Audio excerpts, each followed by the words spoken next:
नमस्कार मित्रांनो, लग्नानंतर होईलच प्रेम ह्या मालिकेच्या आजच्या भागामध्ये जीवा आणि नंदिनी आता आपल्या रूममध्ये आहे. जीवा झोपलेला आहे आणि नंदिनी मात्र तिला आपल्या बाळाची आठवण येऊन ती खूप रडत आहे. ती आता रडते आणि आपल्या डोळ्यातील पाणी पुसून ती आता आरशासमोर येऊन उभी राहते. त्यांनी मात्र आता ज्या नोटबुकमध्ये आई बाबा होणार आहे हे लिहिलेलं असतं तर ते बघून आता ती खूप रडत आहे आणि त्यामध्ये आता ती डोळ्यातील पाणी पुसून पुन्हा आता आई बाबा होणार आहे हे आता लिहिते. आणि त्यावेळेस मात्र आता नंदिनीला मागचे क्षण आठवते जेव्हा तिला डॉक्टरांनी सांगितलेलं असतं की तू नंदिनी कधीही आई होऊ शकत नाही हे सुद्धा तिला आठवते. आणि त्यानंतर सुद्धा घरी आल्यानंतर तिने असंच रात्री मात्र त्या नोटबुकमध्ये आम्ही आई बाबा होणार आहे हे असं लिहिलेलं असतं. ते सगळे क्षण तिला आता आठवत आहे आणि त्याच वेळेस आता नंदिनीच्या डोळ्यातील पाणी आहे तर ते मात्र आता नंदिनीच्या आई बाबा या शब्दावर पडतं आणि आई बाबा हा शब्द आता पुसायला सुरुवात होते. त्यानंतर आता सकाळ होते. असे करता करता मात्र असे काही बरेचसे रात्र जातात, दिवस येतात आणि त्यानंतर आता मानिनी सकाळ झाल्यानंतर त्या दोघांनाही आता अंगारा लावते आणि म्हणते की देवा, माझ्या सुनेची डिलिव्हरी व्यवस्थित होऊन दे, बाळानी बाळातीन दोघंही खुसुखरूप असून दे. त्यानंतर सुद्धा आता जे घडलेलं आहे तर त्यामध्ये सुद्धा आता असे सांगण्यात येत आहे की सॉरी नंदिनी देशमुख, तुम्ही आई नाही होऊ शकत. आता ही नंदीला प्रत्येक आता क्षणी ही क्षण आठवत आहे. त्यानंतर मात्र आता नंदिनी सुद्धा रडत आहे आणि जीवासाठी आता ती रूममध्ये आल्यानंतर दूध घेऊन येते. जीवा मात्र आता ही सगळं काही आठवून तो सुद्धा रडत आहे आणि त्याच वेळेस नंदिनी आपल्या डोळ्यातील पाणी पुसते आणि जीवा अशी हाक देते. तेव्हा जीवा लगेच आपल्या डोळ्यातील पाणी पुसतो आणि चेहरा आपला लपवतो. ती जीवाला म्हणते की जीवा, हे तुमच्यासाठी मी गरम दूध आणलेलं आहे आणि खरं तर मी तुमच्यासाठी चहाच घेऊन येणार होते पण आई म्हणाल्यात की ऍसिडिटी होईल म्हणून मी तुमच्यासाठी दूधच घेऊन आले. घ्या ना जीवा, दूध घ्या. तेव्हा आता जीवा दुधाच्या ग्लासकडे बघत असतो आणि नंदिनीच्या हातातून ग्लास घेऊन तो बाजूला टेबलवर ठेवून देतो. त्यावरती आता नंदिनी जीवांना म्हणते की हे बघा, आईनी तुमच्या आवडीची फणसाची भाजी केलेली आहे. 4 वेळेस त्यांनी मला सांगितलं तू जीवाला बोलव आणि त्याला जेवायला घाल आणि तो का खात नाही. हे बघा जीवा, मी काय म्हणते, 2 घास तुम्ही खाऊन घ्या प्लीज, मी तुमच्यासाठी पापड सुद्धा भाजते. जीवा लगेच आता नंदिनीला म्हणतो की तू थकत नाहीस का. आता नंदिनी मागे वळून बघते आणि जीवाकडे पाहत असते तर जीवा तिला उठून म्हणतो की हे बघ नंदिनी, तू थकत नाहीस का. आनंदी असण्याचा, दुसऱ्याला समजवण्याचा, दुसऱ्याला 2 घास भरवण्यासाठी आता इतकं जीवाचा आटापिटा करत असते. मग हे सर्व करताना तू थकत नाहीस का. त्यावरती आता नंदिनी म्हणते की म्हणजे मी तुम्हाला विचारपूस करण्याचं नाटक करत आहे असं म्हणायचं आहे का.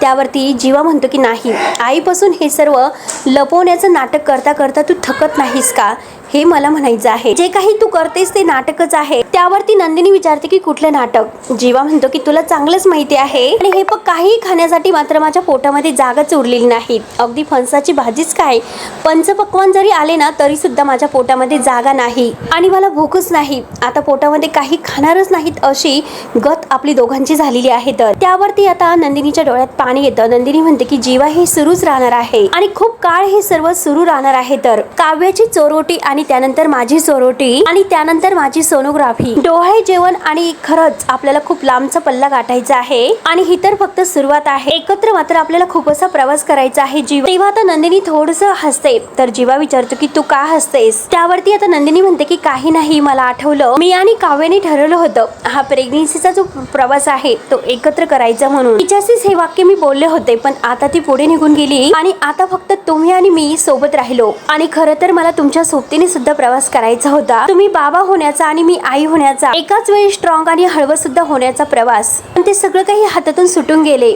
आणि एका वेगळ्याच प्रवासाला आपण दोघंही निघालो आहोत. तेव्हा आता जीवाच्या डोळ्यात पाणी येतं आणि नंदिनीचे सुद्धा. आणि तरी सुद्धा आपण दोघे एकत्र आहोत यात समाधान मानायचं. जीवा म्हणतो की नाही मानू शकत, कारण मी समाधान मानू शकत नाही, कारण माझी जी तुझी होणारी घुसमट आहे ती मला दिसते नंदिनी, दिसते. एखादी तुळस मात्र मातीमध्ये असे खोल रुजत जावी, कुणी बघू नये म्हणून पान गळावं अशी तू झालेली आहेस. दिवसेंदिवस नंदिनी तुझा हसू सुकत चाललेला आहे. आजूबाजूला जर कोणी नसलं तर तुझ्या डोळ्यांची तळी भरून येतात. सगळं मी बघितलेलं आहे. तेव्हा आता नंदिनी खरंच रडत असते आणि हे फक्त मलाच कळू शकतं, फक्त मला. आपल्या वनवेमध्ये काय काय जळून जातं हे फक्त तुला माहिती आणि फक्त मला माहिती आहे. आणि नंदिनी या सगळ्यावर फक्त एकच उपाय आहे, ते म्हणजे सगळ्यांना खरं सांगणं. त्यावरती हे ऐकून नंदिनीला धक्का बसतो. नंदिनी विचारते की कुणाला. तर जीवा म्हणतो की अगोदर स्वतःला आणि मग काव्याला आणि मग आईला. तेव्हा आता नंदिनी रडतच म्हणते की नाही जीवा, अजिबात नाही, हा वेडेपणा तुम्ही करणारच नाही. जीवा तुम्हाला कळत नाही की खूप मोठा अनर्थ होऊन बसेल. त्यावरती जीवा म्हणतो की कसला अनर्थ? अगं तुझे बाबाच म्हणतात की खरं सांगणं हे सोपं असतं आणि खोटं सांगणं हे खूपच अवघड असतं. खोटं काय करतं तर खोटं हे झोप उडवतं आणि खरं काय तर खरं हे सुखाची झोप देते. एक खोटं मात्र 100 खोटं बोलायला भाग पाडतं, हे लक्षात ठेव. पुढचे 100 वेळा आपल्याला खोटं बोलावं लागतं. म्हणजे काय की आज सोनोग्राफी, परवा जे काही रिपोर्ट आहे आणि आता डोळे जेवण आहे, सगळं काही आपण कुठपर्यंत नेणार आहोत. नंदिनी तुला कळतं का आपण जे काही करतो ते चुकीचं करतो. आणि मी तुला पुन्हा एकदा हेच सांगत आहे की काव्य लहान बाळ नाही म्हणून एक खोटं मात्र आम्ही खूप काळ दोघांनीही लपवलं होतं. त्याचा कडवटपणा तुझ्या आणि दादाच्या मनामध्ये किती खोलवर पर्यंत रुजला होता हे आम्ही बघितलेलं आहे. ते किती काळ रुजला होता ही सुद्धा आम्ही बघितलेलं आहे. आणि तुम्हाला सुद्धा त्यावेळेस तेच वाटत होतं की तुम्हाला का सांगितलं नाही, फक्त एकदा सांगायचं होतं एकदा. आणि आता सुद्धा तेच होईल की काव्य हेच म्हणेल की मला का सांगितलं नाहीस, फक्त एकदा मला सांगून बघायचं होतं, असं काव्य म्हणेल त्यावेळेस. काव्यच आपल्याला हे सांगते की खरं सांगणं हे जास्त सोपं असतं आणि खोटं मात्र दडपण आणतं. खरं सांगितल्यानंतर मन हे हलकं होतं. आणि हे बघ नंदिनी, मला तुझी खूप काळजी आहे. हे सर्व सांगितल्यानंतर तुझं जे मन हलकं झालेलं आहे ते मन मला बघायचं आहे. मी तुला असं दडपणाच्या ओझ्याखाली नाही बघू शकत. त्यावरती नंदिनी म्हणते की जेव्हा 1 मिनिट तुम्ही अगोदर शांत व्हा बरं. या सगळ्यावर आपण शांतपणे बोलूयात. मी तुम्हाला पाणी प्यायला देते. पाणी पिल्यानंतर तुम्हाला बरं वाटेल. पण जीवा मात्र आता ऐकायला तयारच नसतो. नंदिनी त्याला पाणी द्यायला जाते आणि तोच जीवा आता बाहेर जायला निघतो. नंदिनीचं लक्ष जातं. नंदिनी धावतच येते की जीवा जीवा कुठे निघालात तुम्ही? तर जीवा लगेच आता बाहेरून दरवाजा बंद करून घेतो. नंदिनी धावतच येते पण जीवा काही दरवाजा उघडत नाही. नंदिनी खूप रडत असते की जीवा जीवा दार उघडा. नंदिनी इतकी रडत आहे आणि म्हणते की जीवांनी बहुतेक दाराला बाहेरून कडी लावलेली आहे. तर नक्की हे काव्याशी बोलायला तर गेले नसतील ना? जीवा नाही, प्लीज प्लीज तुम्ही काव्याशी बोलू नका प्लीज. ही गोष्ट आहे ती काव्याला सांगू नका प्लीज. नंदिनीला आता खूप टेन्शन येतं. नंदिनी रडत आहे. आता मी नक्की काय करू? जीवा जीवा म्हणून ती जीवाला आता इतका आवाज देत आहे परंतु जीवा काही ऐकायला तयारच नाही आणि अडगळीच्या खोलीमध्ये तो आता काव्याकडे गेलेला आहे. त्यानंतर आता नंदिनी इतकी रडते रडते जोरजोराने दरवाजा सुद्धा वाजवते. आता मात्र नंदिनीला भीती सुद्धा वाटते, कारण मी जर अशी ओरडले तर बाहेर आवाज जाईल आणि संशय यायला नकोय. तेव्हा आता नंदिनी रडतच हात जोडते आणि म्हणते की प्लीज प्लीज जीवा काव्याशी बोलू नका प्लीज. त्यानंतर मात्र जीवा आता इकडे रूम मध्ये येतो आणि पार्थ तेव्हा रूम मध्ये असतो. तेव्हा जीवा विचारतो की दादा काव्य नाही की इथे? त्यावरती पार्थ म्हणतो की त्या अडगळीच्या रूम मध्ये गेलेल्या आहेत. जीवा म्हणतो की अडगळीच्या खोलीमध्ये. तर पार्थ म्हणतो की माहिती नाही, माझ्या मागे येऊ नका असं ते मला म्हणाले. पण काय झालं, तू काव्याला का शोधतोस? तेव्हा आता जीवा म्हणतो की नाही, मला तिच्याशी बोलायचं आहे, नंदिनी बद्दल तिच्याशी बोलायचं आहे. त्यावरती आता पार्थ म्हणतो की हो आहे ना ते अडगळीच्या खोलीमध्ये, तू जा तिकडे. जीवा जायला निघतो तर पार्थ म्हणतो की ऐक ना, अरे तू माझं एक काम करशील का? जीवा म्हणतो की बोल ना पटकनी. पार्थ म्हणतो की म्हणजे कसं आहे की आमच्या दोघांमध्ये थोडीशी कुरबुर झालेली आहे आणि माझ्या मागे मागे येऊ नका असं रागाने ते मला बोलल्यात. त्यांना जर तेथे काही हवं असेल तर प्लीज मला सांगशील का? जीवा म्हणतो की अरे सांगतो, सगळीकडे हेच सुरू असतं, डोंट वरी. तेव्हा आता जीवा हा अडगळीच्या खोलीमध्ये येतो. काव्य मात्र त्या पाळण्याकडे बघून हसत असते. जीवा तिला विचारतो की काय ग तू इथे एकटी अंधारात काय करतेस?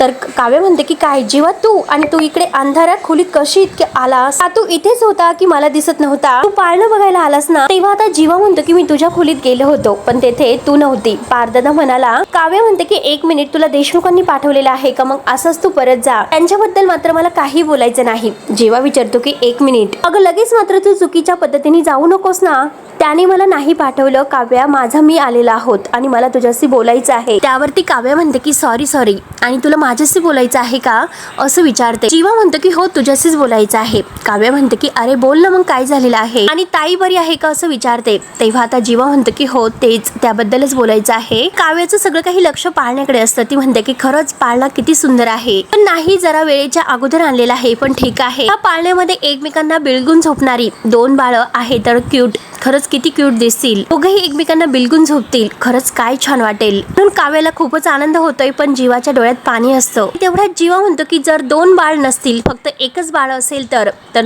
काव्य लगेच आता धक्क्याने जीवाकडे पाहते. काव्य लगेच उठते आणि जीवाला काय म्हणायचं आहे ती त्याला विचारते. त्यावरती इकडे नंदिनीची परिस्थिती खूपच वाईट झालेली आहे. ती खूप रडत आहे. तिला असं वाटतं की बाहेर कसं पडू, आणि जीवांनी काव्याला काही सांगितलेलं म्हणजे बरं राहील. जर काही सांगितलं नसेल तर मला कळतं की त्यांना मला होणारा त्रास नाही बघवत, पण मी काय करू? काव्यापासून मला हे लपून ठेवणं खूप गरजेचं आहे. काव्याला जर हे सर्व कळाले तर तिला सुद्धा हे सहन नाही होणार. नक्की आता मी काय करू? म्हणजे मी खोलीच्या बाहेर पडेन. म्हणून नंदिनीला आता खूपच टेन्शन येते. ती विचार करत असते की काय करू, बाहेर कशी पडू, मी काय करू नक्की, या रूम मधून बाहेर कशी पडू. आणि तेवढ्यात तिला समोर खिडकी दिसते आणि खिडकीतून उडी मारण्याचं ती ठरवते. आणि तेव्हा आता ती तेथून उडी मारणार म्हणजे बघत असते खाली. आणि तेवढ्यात मात्र ती आपल्या पोटाला आवळते आणि ती आता स्वतःलाच म्हणते की असं वेड्यासारखं मी काय करतेस, मी इथून उडी मारली तर बाळाला काही झाले तर, माझ्या बाळाला काही झालेलं मला नाही चालणार. म्हणून नंदिनी आता पोटाला हात लावून खूप रडत आहे आणि परत ती मागे सरकते आणि खूप रडत असते. आणि तेवढ्यात तिचा धक्का स्टूलला लागतो आणि स्टूलवर तिचा मोबाईल ठेवलेला असतो. उचलते आणि पार्थला फोन करते. पार्थला नाही तर तिने काव्याला फोन केलेला असतो. काव्याचा मोबाईल आता पार्थ जवळ असतो. तेव्हा आता पार्थ बघतो तर काय नंदिनीचा फोन. आणि ह्या दोघी बहिणी एकमेकींना घरातल्या घरात का फोन करत असतील असं तो विचार करतोय. तेव्हा लगेच आता नंदिनी फोन म्हणजे उचलला आहे. तिला असं वाटतं की तिकडून काव्याच बोलत आहे. ती लगेच म्हणते की काव्य हे बघ, जीवांचं काही ऐकू नको, मी तुला नंतर सगळं काही समजावून सांगते. तेवढ्यात आता पार्थ तिकडून विचारतो की काय समजावतात. तर नंदिनीला आणखीनच धक्का बसतो. नंदिनी विचारते की तुम्ही, तर पार्थ म्हणतो की हो मी पार्थ बोलतोय, कारण काव्य इथे फोन विसरून गेलेले आहेत. आणि तुम्ही नक्की काय समजवता असं बोललात, काय झालं बरं. तेव्हा आता नंदिनी म्हणते की नाही काही प्रॉब्लेम नाही पार्थ, मात्र काव्याशी नंतर बोलते. त्यावरती आता पार्थ विचारतो की नंदिनी तुम्ही इतक्या पॅनिक का झालेले आहात. आता जीवा सुद्धा येऊन गेला आणि तो सुद्धा जरा पॅनिकच वाटला. काव्याची चौकशी करायला तो आला होता. काव्य अडगळीच्या खोलीमध्ये गेलेले आहेत, थांबा मी बघून येतो. तर नंदिनी म्हणते की नाही थांबा पार्थ, 1 मिनिट. अहो हे बघा पार्थ, असं काही झालेलं नाही, कारण अहो हे जीवा मला खरंच खूप त्रास देतात. आणि तसं काय झालं त्यांचं की त्यांना पाणीपुरी खायची होती, ते मला सुद्धा पाणीपुरी खाण्यासाठी घेऊन गेले. नाही म्हणते आणि स्वतः मात्र 2 पाणीपुरी प्लेट खाल्ली. नंदिनी आता खोटं बोलत आहे आणि मला मात्र 1-2 पाणीपुरी खायला सांगितली. पार्थ आता हे सर्व ऐकून घेतो आणि विचारतो की पुढे काय झालं मग. तेव्हा आता नंदिनी म्हणते की अहो पुढे तर काय, मी खाल्ली माझ्या बाळासाठी.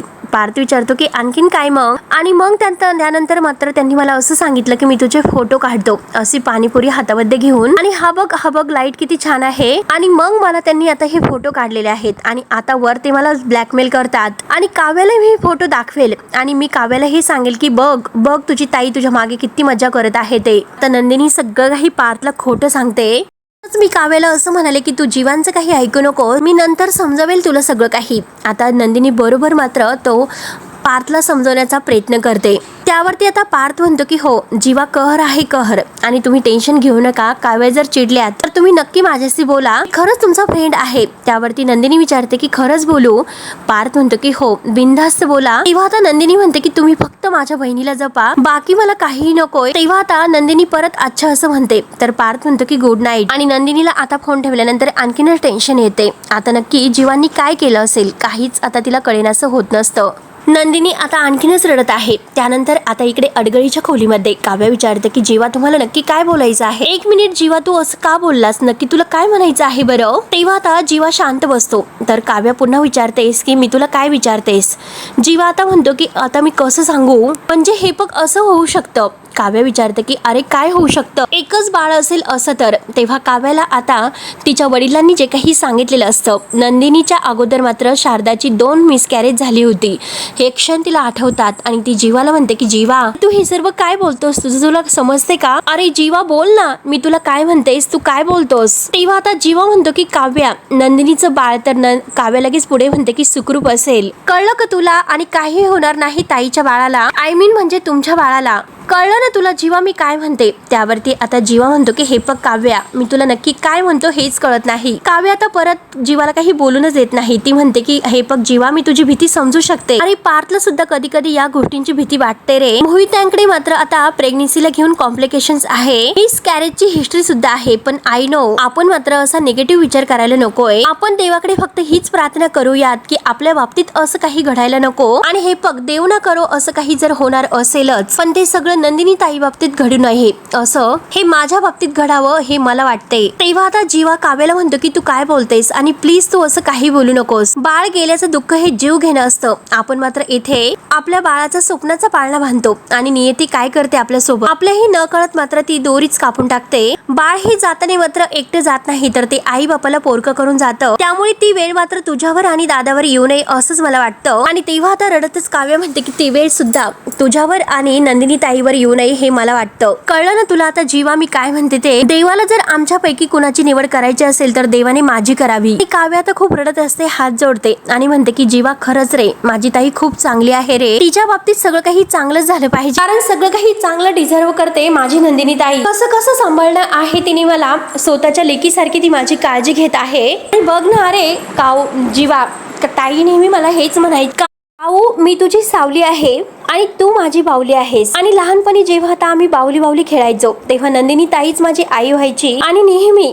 फक्त खेळापुरती नाही, आजपर्यंत सुद्धा नंदिनी ताई माझी आईच आहे. आणि कायम असं माझी नंदिनी ताई तिच्या पंखाखाली मला घेत आलेली आहे. जीवा, नंदिनी ताई मात्र प्रेग्नेन्सीला घेऊन प्रॉब्लेम फेस करते. कळले तेव्हा खरंच मी आई झाले होते. आणि त्यावेळी सिच्युएशन मात्र खूप काही वेगळी होती. माझं मलाच कळत नव्हतं की हे बाळ मला हवंय किंवा नकोय, आणि ही प्रेग्नेन्सी मला हवी आहे की नकोय. आणि त्यावेळेस मात्र नंदिनी ताईंनी माझी समजूत काढली होती. आणि त्यावेळेस काव्याला मात्र जेव्हा ती जिन्यावरून पाय घसरून पडणार तोच तो तेव्हाचा क्षण आठवतो. नंदिनी ताई तिला प्रेग्नेन्सी बाबतीत कसं समजावलेलं होतं. आणि त्यावेळेस मात्र माझी नंदिनी ताई माझ्या पाठीशी खंबीरपणे उभी राहिली. आणि त्या दिवसापासून मात्र मला हळूहळू सगळं काही उलगडून गेलं. आणि त्या दिवशी मात्र मी माझ्या मनाने ठाम निर्णय घेतला की मला सुद्धा हे बाळ हवं आहे. आणि ह्या सगळ्यामध्ये पार तर माझ्या सोबत होतेच, पण नंदिनी ताई मात्र माझ्या पाठीशी ठामपणे उभी होती. जी माझ्या पाठीशी उभी होती आणि आहे, त्यामुळे तिच्या पोटातील बाळाला काहीच व्हायला नको. तेव्हा आता काव्य खूप रडत हे सगळं काही म्हणते तर जीवाला फार मोठा धक्का बसतो. बघ जीवा, आम्हाला ही प्रेग्नेन्सी आहे ना ती आता एकमेकींसोबत सेलिब्रेट करायची आहे.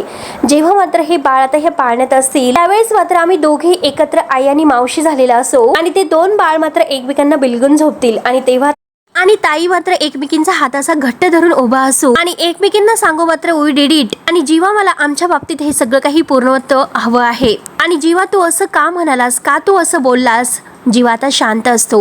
काव्य म्हणते की जीवा मी काय विचारतेस? त्यानंतर नंदिनीला तर फारच टेन्शन आलेलं आहे. जीवानी जर आता काव्याला सर्व काही सांगितले तर काय होईल याचं तिला खूप टेन्शन येते आणि ती खूप रडत असते. तिच्या जीवाची खूप उलगाल झाली आहे. आणि त्याच वेळेस आता जीवा दरवाजा उघडून जेव्हा आत येतो तेव्हा नंदिनी धक्क्याने जीवाकडे पाहत असते. जीवा मात्र खूपच रागवलेला आहे. तो काही न बोलता लगेच बेडरूम मध्ये आता आपल्या बेड जवळ येतो. तेव्हा आता नंदिनीला खूपच राग येतो. नंदिनी आता खूपच वरडते आणि जीवाला आता मारत मारत विचारते की सांगितलंस का तुम्ही काव्याला, आणि का सांगितलंस तुम्ही काव्याला, आणि मला हेच कळत नाही की मी आता काव्याला कसं फेस करणार आहे. म्हणून नंदिनी फार रडत आहे. कळत नाही जीवा, आता मी तिच्या नजरेला कशी नजर देऊ. आणि हे बघा जीवा, तुम्हाला आठवतं का तिचा ऍक्सिडेंट झाला होता पार्थला वाचवताना, आणि अगदी हातातोंडाशी आलेलं तिचं IASचं करिअर सुद्धा हातातून सुटलं हो तिच्या. आणि आता मात्र कुठे ती जिद्दीने उभी राहिली. क्लासच्या परीक्षेमध्ये ती पहिली आलेली आहे आणि तुम्ही मात्र तिला सांगून आलात, का सांगितलं तिला? म्हणून नंदिनी आता खूपच रडत आहे आणि जीवाला हा जाब विचारत आहे. मला हेच कळत नाही की माझं दुःख आणि माझे भोग तिला सांगून काय होणार आहे. जीवा, आपलं बाळ परत येणार आहे का? जीवा, माझ्यासाठी इतकं स्वार्थी का झालात तुम्ही? हे बघा जीवा, काव्य जर डिस्टर्ब झाली तर तिचं करिअर संपेल याचा विचार तुम्ही का करत नाही? ती आई पण कसं सांभाळेल सांगा ना.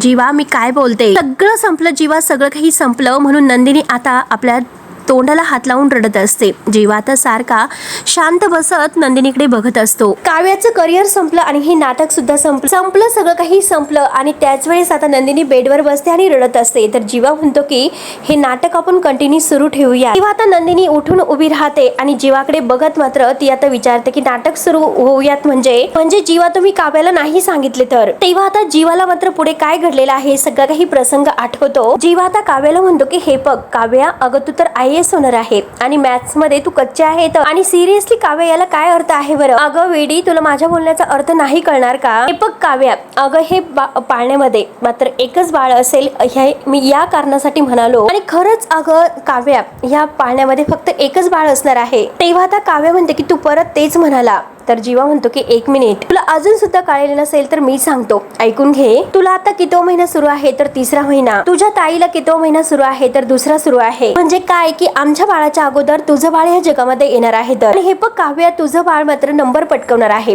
ते मात्र ह्या पाळण्यामध्ये असणार आहे. आणि मग त्यानंतर आमचं बाळ येणार बरं. आणि त्या अर्थाने मी तुला म्हंटलो अगं जीवा आता हसून मात्र काव्याला हे सगळं सांगण्याचा आणि पटवण्याचा प्रयत्न करत आहे. तेव्हा कुठे आता काव्याला हे जीवाचं म्हणणं पटतं. जीवा विचारतो की बुद्धू आलं का लक्षामध्ये. त्यावरती आता काव्या विचार करते आणि विचारते की म्हणजे जीवा तुला असं म्हणायचं होतं तर. अरे मग तसं अगोदर तू नीट सांगायचं होतं. अरे बावळट मला किती टेन्शन आलं होतं. अरे कशाला असं तू बोलायचं उगाचच्या उगाच. आणि ती आपल्या पोटाला हात लावत बाळाला म्हणते की बघतोस ना काका कसा मला त्रास देतोय, मस्करी करतोय. तेव्हा तो काव्याला सॉरी बोलतो. काव्या मात्र आता रडता रडता हसत असते. त्यानंतर हा सगळा काही प्रकार जो घडलेला आहे तो नंदिनीला सांगतो. नंदिनी हे ऐकून विचारते की म्हणजे तुम्ही काव्याला नाही सांगितले तर. तिला खूपच आनंद होतो. ती लगेच आता जीवाला घट्ट मिठी मारते आणि म्हणते की तुम्ही काव्याला नाही सांगितलं तर. आणि खरंच thank you thank you thank you so much, thank you so much तुम्ही काव्याला नाही सांगितलं. जीवाला आता काय रिॲक्ट होतेच काही कळत नसतो. तो शब्द उभा असतो. त्यानंतर जीवाच आता नंदिनीची सॉरी